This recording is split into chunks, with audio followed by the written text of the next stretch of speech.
Banking topic தான் பார்த்துட்ருக்கோம். இன்றைக்கி வந்து சென்ட்ரல் பேங்க் ஆஃப் இந்தியா ஓகேவா? ஸோ சென்ட்ரல் பேங்க் பற்றி பார்க்கலாம். இந்த மைய வங்கி நம்ம இந்தியாவோட சென்ட்ரல் பேங்க் என்னன்னு சொல்லி அழைக்கப்படுது அப்படின்னு பார்த்தீங்கன்னா, ரிசர்வ் பேங்க் ஓகேவா? ஸோ இந்த ரிசர்வ் பேங்க் அப்படிங்கிறது தான் ஆர்பிஐ அப்படின்னு சொல்லுவோம் இல்லையா? இவங்க தான் என்ன பண்ணுறாங்க அப்படின்னா, பணவியல் அதிகார அமைப்பு. அதாவது அரசோட பணம், அப்புறம் வந்து பண அழிப்பு, இந்த மணி ட்ரான்ஸ்ஃபர் பண்ணுறதாகட்டும், இல்லைன்னா அந்த வட்டி விகிதங்கள் ஓகேவா? Interest rate. ஸோ இது எல்லாத்தையும் மேனேஜ் பண்ணுற ஒரு அமைப்பு தான் இந்த சென்ட்ரல் பேங்க் அப்படிங்கிறது. அது மட்டும் இல்லாமல் நம்ம கண்ட்ரியில் இருக்கிற எல்லா கமர்ஷியல் பேங்க்ஸையும் சூப்பர்வைஸ் பண்ணுறதும் இவங்களோட ஒர்க்கு தான். இப்போது இந்த ஃபங்க்ஷன்ஸ் ஆஃப் சென்ட்ரல் பேங்க் அப்படிங்கிறத பார்க்கலாம். ஒவ்வொரு நாட்டின் மைய வங்கி அந்த நாட்டின் தலைமை வங்கி அப்படின்னு சொல்லியிருக்காங்க. அந்த வகையில் இந்தியாவோட மைய வங்கி எது? இந்திய ரிசர்வ் வங்கி, ரிசர்வ் பேங்க் ஆஃப் இந்தியா. இது என்ன பண்ணுதுன்னு பார்த்தோம், ஆல்ரெடி பார்த்த மாதிரி தான் பணவியல் கொள்கை மூலம் பண அழிப்பை மேலாண்மை செய்துன்னு சொல்லியிருக்காங்க. ஸோ இந்த இந்திய ரிசர்வ் பேங்க் சட்டம் ஆக்ட் அப்படிங்கிறது 1934 கொண்டு வந்திருப்பாங்க. அதன்படி ரிசர்வ் பேங்க் அப்படிங்கிறது எப்போ எஸ்டாப்ளிஷ் ஆகிருக்கும் அப்படின்னா ஏப்ரல் 1 1935. இந்த இயர்ஸ் எல்லாம் ரொம்ப ரொம்ப முக்கியம் ஓகேவா? அப்போது ஸ்டார்டிங்கில் இந்த பேங்க்கோட மூலதனம் ரூபாய் 100 மதிப்பு கொண்ட சம பங்குகளாக பிரிக்கப்பட்டு தனியார் வசம் இருந்துச்சு அப்படின்னு சொல்கிறாங்க ஓகேவா? ஸோ இது எப்போ நேஷ்னலைஸ்ட் ஆச்சு அப்படின்னு, நாட்டுடைமை ஆக்கப்பட்டது எப்போ அப்படிங்கிற கொஷின் கேட்டுக்கிட்டே இருப்பாங்க. அது எப்போனா ஜனவரி 1 1949. அதாவது இந்திய சுதந்திரத்துக்கு பிறகு தான் இந்த வங்கி அப்படிங்கிறது நாட்டுடைமை ஆக்கப்பட்டிருக்குது. ஸோ இந்திய ரிசர்வ் பேங்கோட ஒர்க் என்னெல்லாம் அப்படிங்கிறத கொடுத்துருப்பாங்க. இது ரொம்ப நிறைய இருக்கும். நம்ம வந்து ஜஸ்ட் மெயின் கான்செப்ட் பார்த்துக்கலாம் என்ன அப்படிங்கிறது. பண அதிகார அமைப்பு. ஸோ இது என்ன அப்படின்னா, பண அழிப்பு, அதாவது அந்த அயல் நாட்டு செலாவணி பரிமாற்ற விகிதத்தை நிலைப்படுத்துறதாகட்டும், இல்லைனா ஒரு சாதகமான செலுத்து நிலையை பேணுதல், நிதி நிலைத்தன்மையை ஏற்படுத்துதல், பண வீக்கத்தை கட்டுப்படுத்துதல், இந்த மாதிரியான விஷயங்கள். அதாவது அந்த மணி ரிலேட்டடான எல்லா விஷயத்தையும், அந்த மணி ட்ரான்ஸ்ஃபர் பண்ணுறதாகட்டும், அப்படி இல்லை அப்படின்னா ஒரு அந்த அந்நிய நாட்டு செலாவணி இருக்குது இல்லையா? ஸோ அது ஆகட்டும், எல்லாத்தையுமே வந்து கட்டுப்படுத்தி வச்சுருக்கும் ஓகேவா? அதுதான் இதோட மெயின் ஒர்க். அடுத்தது காகித பண வெளியீடு. ஸோ இந்தியாவில் நாணயம் மற்றும் ₹1 காகித பணத்தை தவிர, அப்போது அந்த காயின்ஸ், அதுக்கப்புறம் வந்து ₹1 நோட்டு, இதை தவிர மற்ற எல்லாத்தையுமே வெளியிடுறதுல முக்கிய பங்கு எது அப்படின்னா இந்த ரிசர்வ் பேங்கோடது தான் ஓகேவா? அடுத்தது வங்கி உரிமங்கள் வழங்குபவர். இப்போ யாராச்சும் புதுசாக பேங்க் ஓப்பன் பண்ணணும் அப்படின்னா, இப்போ ப்ரைவேட்டில் பேங்க் ஓப்பன் பண்ணுறாங்க, இல்லைனா வேறு யாராவது பேங்க் ஓப்பன் பண்ணணும் அப்படின்னா அவங்களுக்கு அந்த லைசன்ஸ் அப்படிங்கிறது ரொம்ப ரொம்ப முக்கியம். அதை கொடுக்கறதும் இந்த ரிசர்வ் பேங்க் தான். அடுத்தது இது வந்து அரசுக்கான வங்கியாக செயல்படுது. அதாவது இப்போ கவர்மெண்ட்டுக்கு ஏதாவது அமௌண்ட் தேவைப்படுது அப்படின்னா அவங்களுக்கு ஒரு குறுகிய கால கடனாக கொடுப்பாங்க. அப்படி இல்லைன்னா அதுக்காக அந்த கடன் பத்திரங்கள் எல்லாம் உருவாக்கி அதை வந்து விற்பனை செஞ்சு கொடுப்பாங்க. ஸோ இந்த மாதிரி கவர்மெண்ட்டுக்கான ஒரு பேங்காகவும் இந்த ரிசர்வ் பேங்க் இருக்குதுன்னு சொல்லியிருக்காங்க. ஸோ இந்த பாக்ஸ் அப்படிங்கிறது ரொம்ப முக்கியமான டீட்டெயில்ஸ் இருக்கும் பாருங்கள்.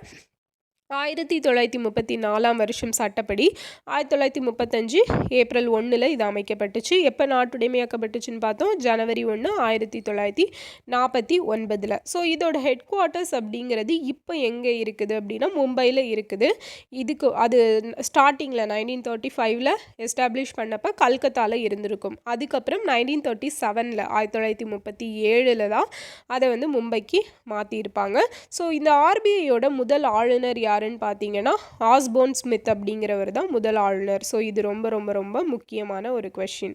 அடுத்தது இதோட அட்மினிஸ்ட்ரேஷன் அப்படின்னு பார்த்தீங்கன்னா மைய வங்கி மற்ற இந்திய வங்கிகளோட நெறியாளர். ஸோ எல்லாத்தையும் வந்து பாதுகாக்கிறது இவங்க தான். அதே மாதிரி கடைசி நிலை கடன் ஈவோர், அதாவது லாஸ்ட் ஸ்டேஜ் ஆஃப் ஒரு லோன் கொடுக்கறதுல ஒரு கடைசி ஸ்டேஜ் வந்து இவங்க தான் இருக்காங்க அப்படிங்கிறத சொல்லியிருக்காங்க. இதில் வந்து ஆளுநர், 4 துணைநிலை ஆளுநர்கள், மைய அரசால் நியமிக்கப்படும் மைய நிர்வாக குழு உறுப்பினர்கள் எல்லாம் இருப்பாங்க.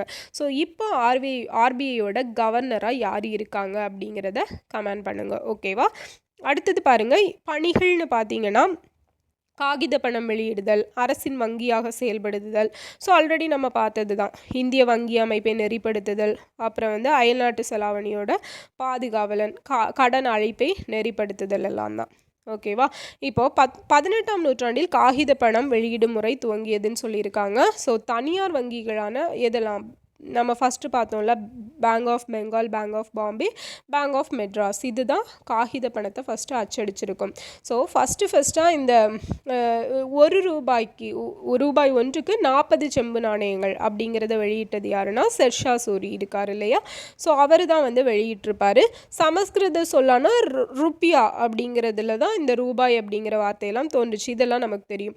அதே மாதிரி ஒவ்வொரு ரூபாய் நோட்டிலும் அதன் மதிப்பு 17 மொழிகளில் எழுதப்பட்டிருக்கும். அதாவது ஃப்ரண்ட் சைடு 2, பேக் சைடில் 15 லாங்குவேஜ் இருக்கும். ஃப்ரண்ட் சைடில் 2 லாங்குவேஜ், அது இங்கிலீஷும் ஹிந்தியும், ஓகேவா. பேக் சைடில் மற்ற 15 லாங்குவேஜஸ் இருக்கும். அதே மாதிரி இந்த ரிசர்வ் பேங்க் அப்படிங்கிறது வந்து பேங்கர்ஸ் பேங்க் அப்படின்னு சொல்லுவாங்க. வங்கிகளோட வங்கி, அதாவது அனைத்து வங்கிகளுக்கும் தலைமை வங்கியாக இருக்கக்கூடியது தான் இது. அப்போ இது என்ன பண்ணுது அப்படின்னா, வங்கிகளுக்கு ஏதாவது கடன் வேணும் அப்படின்னா அதை கொடுப்பாங்க. அதோட டெபாசிட்ஸ் எல்லாத்தையும் இவங்க தான் மேனேஜ் பண்ணிகிட்டு இருப்பாங்க. அந்த மாதிரியான விஷயங்களை செய்கிறனால தான் இவங்க பேங்கர்ஸ் பேங்க், ஓகேவா, அப்படி அழைக்கப்படுறாங்க. அடுத்தது கடைநிலை கடன் ஈவோர். அதாவது கமர்ஷியல் பேங்க்ஸுக்கு ஏதாவது தீர்க்க இயலாத பிரச்சனைகள் எல்லாம் வந்துச்சு அப்படின்னா அவங்களுக்கு அதில் இருந்து மீண்டு வர்றதுக்கான ஒரு சொல்யூஷன் கொடுப்பாங்க. இல்லைனா அதுலேருந்து மீண்டு வர்றதுக்கு பணம் கொடுப்பாங்க, ஓகேவா, கடனாக. ஸோ அதுதான் வந்து கடைநிலை கடன் ஈவோர் அப்படின்னு சொல்கிறாங்க. அடுத்தது தீர்வாக செயல்படுகிறது. எல்லா ப்ராப்ளம்ஸுக்கும் இந்த பரிமாறிக்கொள்ள இந்த பணம் மணியெல்லாம் ட்ரான்ஸ்ஃபர் பண்ணுறாங்க இல்லையா பேங்குக்கு இடையில எல்லாம். ஸோ இது எல்லாத்தையுமே அது தொடர்பான அட்வைஸ் கொடுக்கறது. ஸோ அந்த மாதிரி மொத்தத்தில் எல்லாத்தையும் மேனேஜ் பண்ணுறது இவங்க தான். ஓகே. அடுத்து அயல்நாட்டு செலாவணி பாதுகாவலன். இது பார்த்திங்க அப்படின்னா foreign exchange management act, FEMA சொல்லுவோம் இல்லையா, 1999.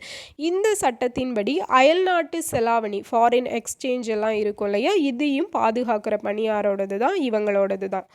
அடுத்தது பொருளாதாரத்தை நெறிப்படுத்துறது. செலவு, சேமிப்பு, முதலீடு இதெல்லாம் கண்டினியூஸாக மானிட்டர் பண்ணிகிட்டே இருப்பாங்க. அப்புறம் அரசுக்கான கடன் பத்திரங்கள் ஸ்டார்டிங்லேயே சொன்ன மாதிரி அதெல்லாம் மேனேஜ் பண்ணுறது இவங்க தான். செலுத்துதலில் தீர்வு செய்வது, அதாவது payments and settlement system act 2007. So இந்த வந்து கேட்கலாம், payment and settlement system act அப்படிங்கிறது அன்றைக்கி 2007 கொண்டு வரப்பட்டுச்சு.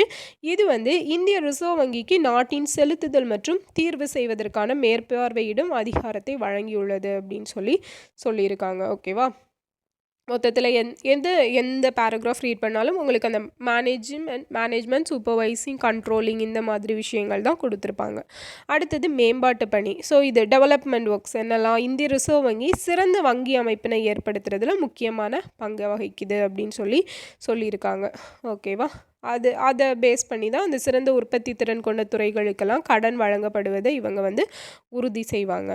அடுத்தது பணவியல் செய்திகளையும் பிற செய்திகளையும் வெளியிடுகிறது. பணம், வங்கி, அப்புறம் வந்து முக்கியமான அந்த பொருளாதார டீட்டெயில்ஸ் எல்லாம் இருக்கும் இல்லையா, அதெல்லாம் இவங்க தான் வந்து வெளியிடுவாங்க, ஓகேவா.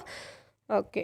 அடுத்தது பார்த்தீங்க அப்படின்னா பரிவர்த்தனை மேலாளர் மற்றும் நெறியாளர். ஸோ சர்வதேச பண நிதியம், இன்டர்நேஷ்னல் மானிட்டரி ஃபண்ட், IMF அப்படின்னு சொல்லுவோம் இல்லையா, அதோட இந்திய உறுப்பினர் பிரதிநிதியாக இருக்கிறது யார் அப்படின்னா நம்ம ரிசர்வ் பேங்க் ஆஃப் இந்தியா தான் அதோட மெம்பராக இருப்பாங்க, ஓகேவா. நம்ம இந்தியா சார்பில் அவங்க தான் அதோட மெம்பராக செயல்படுவாங்க. அடுத்தது இந்திய ரிசர்வ் வங்கி 1995 இது வந்து ரொம்ப முக்கியம், பேங்கிங் ஓம்போட்ஸ்மேன் அப்படிங்கிறது, ஓகேவா. அதாவது வங்கி குறை தீர்ப்பாயத்தை அறிமுகப்படுத்திய வருடம் என்ன, 1995. இதுக்கு கீழே தான் வங்கிகள் ரிலேட்டடாக என்ன கம்ப்ளைண்ட்ஸ் ரிசர்வ் பேங்குக்கு வந்தாலும் அதை வந்து அவங்க வந்து என்ன கம்ப்ளைண்ட் அப்படிங்கிறத பார்த்து அதுக்கான சொல்யூஷன் அப்படிங்கிறத கொடுப்பாங்க. அடுத்தது இந்திய வங்கி நெறிமுறை மற்றும் மதிப்பீடுகள் வாரியம். ஸோ இதை வந்து banking codes and standard board of India, BCSBI அப்படின்னு சொல்கிறாங்க. ஃபுல் ஃபார்ம் பார்த்துக்கோங்க, banking codes and standards board of India. இது வந்து என்ன பண்ணும் அப்படின்னா வங்கிகளோட திறனை அளவிடும் விதமாக உலக அளவில் ஏற்கப்பட்டுள்ள நெறிமுறை மதிப்பீடுகள் இதெல்லாம் பேஸ் பண்ணி, ஓகேவா, இந்திய ரிசர்வ் வங்கி இந்திய வங்கி நெறிமுறைகள் மதிப்பீடுகள் வாரியத்தை அமைத்துள்ளது. அதாவது இந்தியன் பேங்க்ஸுக்கு என்ன மாதிரி அந்த கைடு கொடுக்கணும், எந்த மாதிரி ஸ்டாண்டர்டில் இருக்கணும் அப்படிங்கிறத பேஸ் பண்ணி வர்றது தான் இது, ஓகேவா. நெக்ஸ்ட் பாருங்கள், கடன் கட்டுப்பாட்டு அளவு. ஸோ இதில் வந்து கடன் அளவு கட்டுப்பாட்டு முறைகள், கடன் தன்மை கட்டுப்பாட்டு முறைகள்னு 2ஆ கொடுத்துருக்காங்க பாருங்கள். வங்கி விகித கொள்கை, வெளிச்சந்தை நடவடிக்கை, மாறும் குறைந்த அளவு வங்கி ரொக்க இருப்பு வீதம், அந்த கேஷ் லிக்விடிட்டி ரேஷியோலாம் இருக்கு இல்லையா, ஸோ அதெல்லாமே வந்து கடன் அளவு கட்டுப்பாட்டு முறை மேலே வரும். கடன் தன்மை கட்டுப்பாட்டு முறைனா கடன் பங்கீடு எவ்வளவு, அதில் டைரக்ட் ஆக்ஷன்ஸ் என்ன, நெறிமுறை தூண்டல், விளம்பரப்படுத்துதல், நுகர்வோர் கடனை நெறிப்படுத்துவது, விளிம்பு நிலை, இதெல்லாம் இதில் வரும். ஸோ இதை பற்றி பின்னாடி டீட்டெயிலாக பார்க்கலாம். ஸோ கடன் கட்டுப்பாட்டு நுட்பம் அப்படின்னா என்னென்னா, மைய வங்கியின் பணவியல் மேலாண்மையின் முக்கிய நோக்கம் தான் இந்த கடன் கட்டுப்பாட்டு நுட்பம். ஓகேவா? ஸோ இந்த கடன் கட்டுப்பாட்டு முறைகள் 1934ஆம் ஆண்டில் ரிசர்வ் வங்கியோட சட்டம் 1949 என்ன ஆச்சு, நம்ம ரிசர்வ் பேங்க் ஆஃப் இந்தியா அப்படிங்கிறது நேஷ்னலைஸ்ட் ஆச்சு இல்லையா? ஸோ அந்த சட்டத்தை இதோட பேஸ் பண்ணி தான் அது வந்து இந்த கடன் கட்டுப்பாடு அப்படிங்கிறத பண்ணுறாங்க. ஓகேவா? மற்ற கண்ட்ரீஸை கம்பேர் பண்ணும்போது நம்ம இந்தியாவில் வந்து அது நல்லா பெஸ்ட்டாகவே செஞ்சிட்ருக்காங்க அப்படிங்கிற மாதிரி கொடுத்துருப்பாங்க. அடுத்தது பேங்க் ரேட் பாலிசி. ஸோ வங்கி விகித கொள்கை அப்படிங்கிறது தள்ளுபடி விகித கொள்கை அப்படின்னு சொல்லி அழைக்கிறாங்க. மைய வங்கி என்ன பண்ணுது அப்படின்னா, எந்த விகிதத்தில் முதல் நிலை மாற்றுச்சீட்டுகளையும் பிணையங்களையும் தள்ளுபடி செய்கிறது. ஓகேவா? அதுதான் வந்து வங்கி விகித கொள்கை அப்படின்னு சொல்லி சொல்கிறாங்க. அதாவது இது ஒன்றும் இல்லை, சிம்பிளாக சொல்லணும் அப்படின்னா, இப்போ வந்து பணவீக்க காலம், இன்ஃப்ளேஷன் டைமில் பார்த்தீங்க அப்படின்னா வங்கி என்ன பண்ணும் அப்படின்னா அந்த தள்ளுபடி விகிதத்தை வந்து இன்க்ரீஸ் பண்ணுவாங்க. ஓகேவா? ஸோ அதனால் என்ன ஆகும் அப்படின்னா, தள்ளுபடி அதிகமாக கொடுக்கும்போது வட்டி விகிதம் வந்து அதிகரிக்கப்பட்டு கடன் அளவு வந்து கம்மியாகும். ஓகேவா? அது ஒன்று.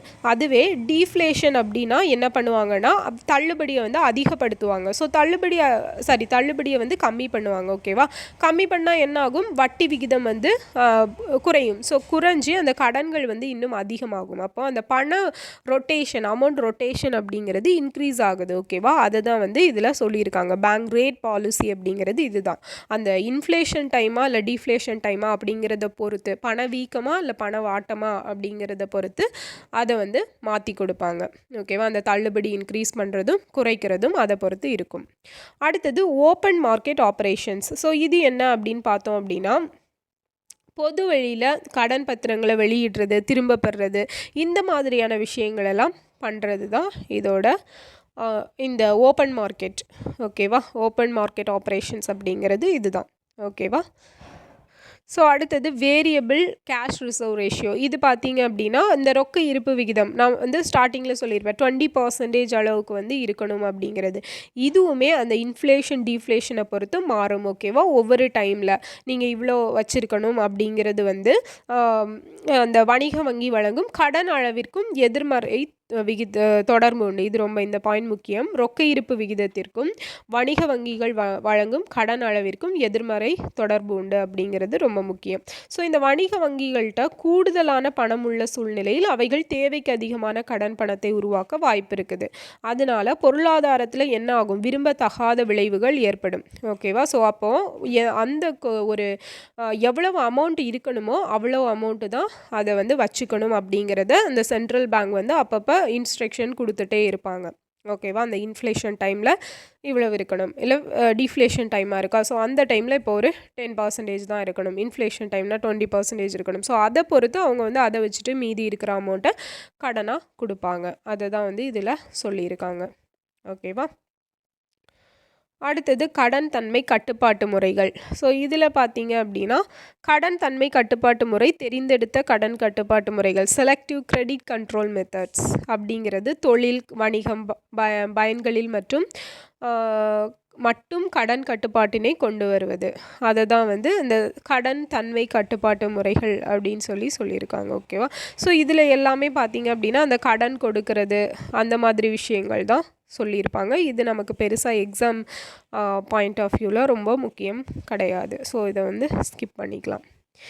ஓகே, மெயின் கான்செப்ட் பார்த்தீங்க அப்படின்னா repo rate and reverse repo rate அப்படிங்கிறது தான். ஸோ ரெப்போ ரேட் அப்படிங்கிறது என்ன அப்படின்னா, வணிக வங்கிகளுக்கு மைய வங்கி இப்போ வந்து கமர்ஷியல் பேங்க்ஸுக்கு வந்து ரிசர்வ் பேங்க் ஆஃப் இந்தியா வந்து கடன் கொடுப்பாங்க. ஓகேவா? அதுக்காக போடப்படுற வட்டி தான் இந்த ரெப்போ ரேட் அப்படிங்கிறது.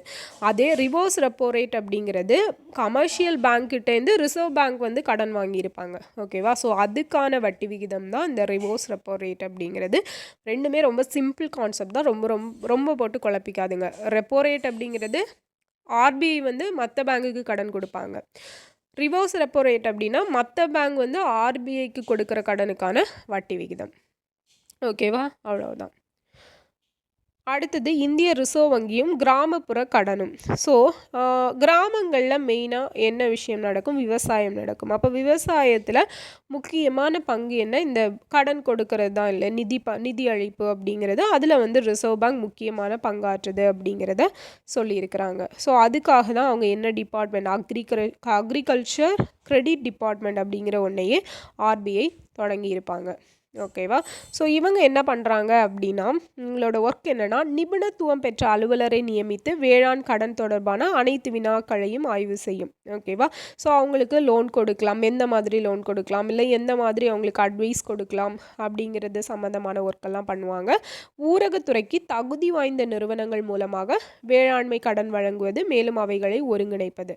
ஓகேவா? மெயினாக என்ன, அந்த வேளாண்மைக்கு லோன் கொடுக்கறது தான் ஒரு முக்கியமான விஷயம் இல்லையா? ஸோ அது சம்மந்தமான பணிகளை பண்ணுறது தான் இவங்களோட ஒர்க்கு. ஸோ அது வந்து ஷார்ட் டேர்ம் லோன் கொடுக்கலாமா, இல்லை என்ன பயிரிட்டுருக்காங்களோ அதுக்கு தக்கன லோன் கொடுக்கலாமா, அந்த மாதிரியான, இல்லைனா மீடியம் டேர்மா லாங் டேர்ம் லோனா அப்படிங்கிறத பொறுத்து லோன் அப்படிங்கிறது கொடுப்பாங்க. ஸோ அந்த பயிர்க்கடன்.